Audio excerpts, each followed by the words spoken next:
Saya Sylvia Kristina dengan NIM K1325041.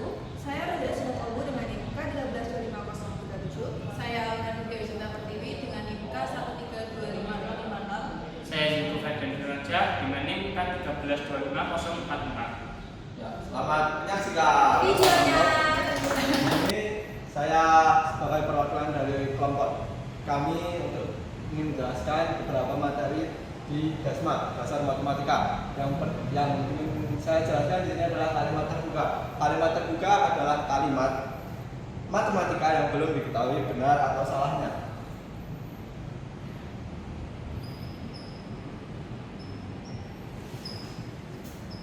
Sudah seperti yang saya jelaskan, kalimat terbuka adalah kalimat matematika yang belum diketahui nilai kebenarannya. Kalimat terbuka memiliki contoh sebagai misalnya ada binatang itu sangat manis. Kenapa di sini kalimat ini bisa tergolong kalimat terbuka? Karena dari kalimat ini belum dipastikan hewan apa, atau mungkin ada beberapa orang yang belum setuju dengan kalimat ini. Mungkin bisa dijelaskan dengan bentuk MTK-nya, yaitu X tambah 5 sama dengan 7. Ya, di sini bisa diketahui kenapa bisa termasuk kalimat terbuka, karena X di sini belum diketahui. Bisa saja X-nya 3 kan, jika X-nya 3 berarti sama dengan 8. Ya, selanjutnya dari yang pertama adalah kalimat terbuka, maka pasti ada kalimat tertutup. Kalimat tertutup memiliki arti kalimat matematika yang sudah pasti nilai kebenarannya.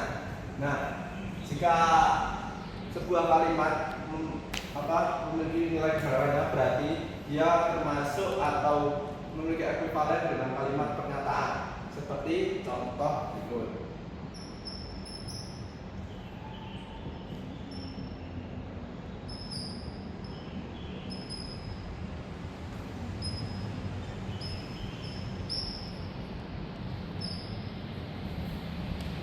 Nah, di sini bisa dengan menggunakan kalimat pernyataan, yaitu kucing merupakan hewan berkaki 4, yaitu jelas fakta karena kita bisa melihat dengan mata kita sendiri atau mungkin sudah terbukti.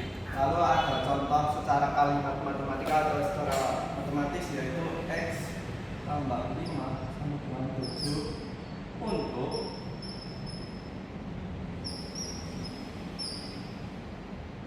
Nah, di sini ketika X tambah 5 sama dengan 7, itu kan sama saja dengan kalimat terbuka ini, belum pasti kebenarannya. Namun jika ditambahi dengan kalimat untuk X sama dengan variabel X itu bernilai 1, maka dipastikan pernyataan ini, kalimat pernyataan ini atau kalimat tertutup ini bernilai salah.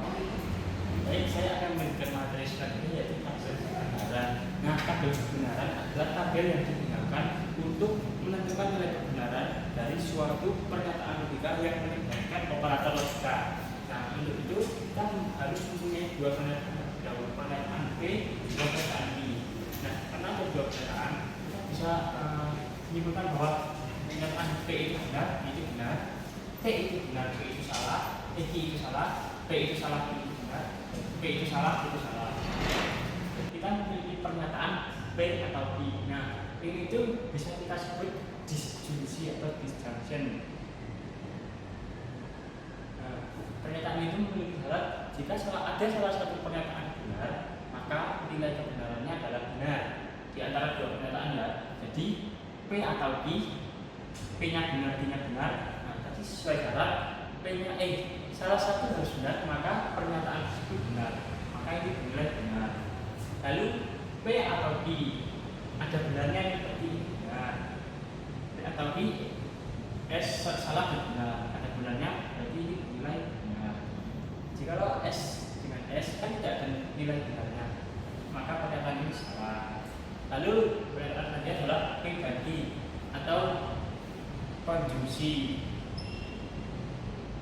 Nah, untuk konjungsi ini syaratnya adalah kedua pernyataan ini tuh harus sama-sama benar kalau ingin mendapatkan nilai kebenarannya benar. Contoh ini benar-benar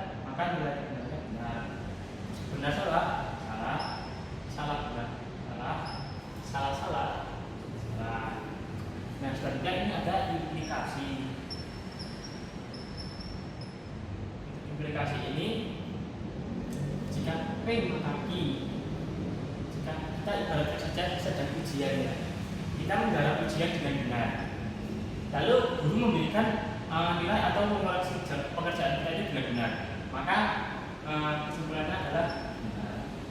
Jika kita mengerjakan ujian dengan benar, tetapi guru memberikan koreksi yang salah, maka kita akan protes dan akan menyalahkan koreksi tersebut, maka bernilai salah. Lalu ketika kita mengerjakan ujian salah, tapi guru membenarkan, kita pasti akan diam saja. Ini ibarat saja, kita pasti akan diam saja dan membiarkan pekerjaan itu dibenarkan oleh guru. Berarti ini benar. Lalu jika pekerjaan atau ujian kita itu salah, lalu disalahkan oleh guru mendapatkan yang jelek, ya udah kita pasti pasrah dan menerima saja karena memang faktanya seperti itu. Ini bernilai. Saya di sini akan melanjutkan penjelasan dari Zinko. Dan kali ini saya akan membahas tentang negasi. Negasi adalah suatu pernyataan baru yang dibentuk dari pernyataan awal yang dimana nilai kebenarannya berubah. Negasi P itu bisa disimbolkan dengan ini. Contoh, ketika P bernilai benar, maka negasi P bernilai salah. Yang tadinya bernilai benar, maka kalau sudah dinegasikan akan bernilai salah. Dan sebaliknya, ketika P bernilai salah, maka negasi P bernilai benar. Lalu kita akan membahas negasi dari P dan Q. Kita ketahui dari definisi, ketika P benar, I benar, P dan Q maka benar. P benar, I salah, P dan Q salah. P salah, I benar, P dan Q salah. P salah, I salah, P dan Q salah. Lalu kita akan menegasinya. Negasi P dan Q. Benar menjadi salah, salah menjadi benar, salah, benar, salah, benar. Lalu untuk negasi P atau negasi Q, kita mulai dari menegasikan P terlebih dahulu. Ketika P benar, negasinya salah. Benar, salah. Salah, benar. Dan salah, benar. Dan langkah yang kedua, kita akan menegasikan Q. Q benar, maka negasi Q salah. Q salah, negasi Q benar. Q benar, negasi Q salah. Dan Q salah, negasi Q benar. Setelah kita mendapatkan negasi P, negasi Q, kita akan menggunakan definisi ini. Definisi P atau Q. Negasi P salah, berarti ini salah. Ini sama ini ya. Dan negasi Q salah, salah. P atau Q bernilai salah. Lalu untuk negasi P salah, negasi Q benar, salah benar. P atau Q maka benar. Untuk negasi P benar, negasi Q salah, benar salah. P atau Q benar. Terus untuk negasi P benar, negasi Q benar, benar. P atau Q benar. Setelah kita lihat bahwa negasi P dan Q, negasi P atau Q ini ekuivalen, di mana nilai mereka ini sama, salah, benar. Saya akan melanjutkan penjelasan yang tadi dengan negasi P maka Q. Negasi P maka Q, kita tahu bahwa definisi dari P maka Q, di mana ada P benar, Q benar, P benar, Q salah, P salah, Q benar, dan P salah, Q salah, benar. Kita ketika sudah mengetahui hal ini, kita tinggal menegasikannya. Jadi P maka Q negasinya P maka Q benar, negasinya salah. P maka Q salah, negasinya benar. P maka Q benar, negasinya salah. Dan P maka Q benar, negasinya salah. Kalau untuk P dan negasi Q, kita akan pertama kali yaitu mengetahui negasi Q-nya. Karena kita tadi sudah membuat negasi Q-nya, kita tinggal mencari P dan Q. P-nya benar, negasi Q-nya salah. Benar salah, P dan Q-nya salah. P benar, negasi Q-nya benar. Benar-benar P dan Q benar. P-nya salah, negasi Q-nya salah. Ketika P dan Q salah-salah, maka bernilai salah. P salah, negasi Q-nya benar, maka P dan Q-nya bernilai salah. Dan kedua hal ini ekuivalen, di mana nilai kebenarannya sama. Salah-salah, benar-benar, salah-salah, dan Di salah-salah. sini saya akan melanjutkan penjelasan dari Agis dan akan menjelaskan negasi P atau Q. Kita udah mengetahui definisi dari P atau Q sendiri, lalu kita akan menegasikan. Jika P atau Q benar, negasinya bernilai salah. Jika P atau Q bernilai benar, negasinya bernilai salah. Jika P atau Q bernilai benar, negasinya juga salah. Jika P atau Q bernilai salah, negasinya bernilai benar. Dan di sini kita akan mencari tahu negasi P dan negasi Q. Kita sudah mengetahui definisi dari P dan Q, lalu kita juga sudah mengetahui negasi P dan negasi Q. Lalu kita akan mencari tahu jika negasi P salah, negasi Q salah, P dan Q bernilai salah. Jika negasi P bernilai salah, negasi Q bernilai benar, P dan Q bernilai salah. Jika negasi P bernilai benar, negasi Q bernilai salah, P dan Q bernilai salah. Jika negasi P bernilai benar, negasi Q bernilai benar, P dan Q bernilai benar.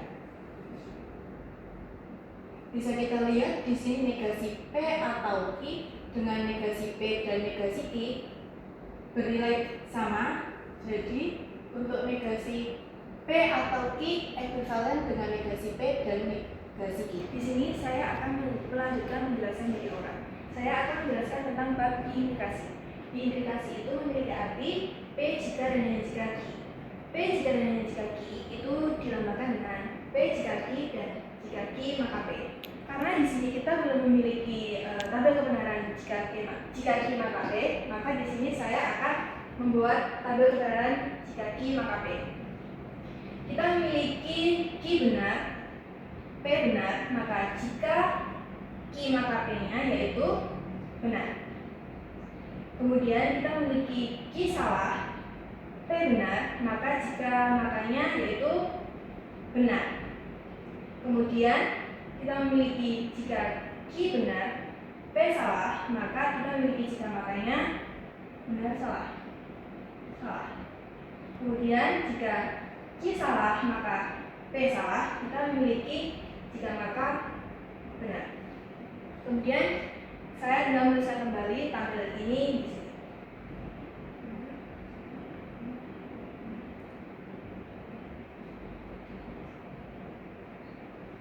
Setelah kita memiliki tabel kebenaran ini, kita juga sudah memiliki definisi dari P dan Q. Kemudian kita tinggal mencari nilai kebenaran dari jika P maka Q dan jika Q maka P. Jika benar dan benar, maka memiliki nilai kebenaran benar. Salah dan benar memiliki nilai kebenaran salah. Benar dan salah memiliki nilai salah. Benar dan benar memiliki nilai benar. Maka di sini kita sudah mendapatkan nilai dari P jika dan hanya jika Q.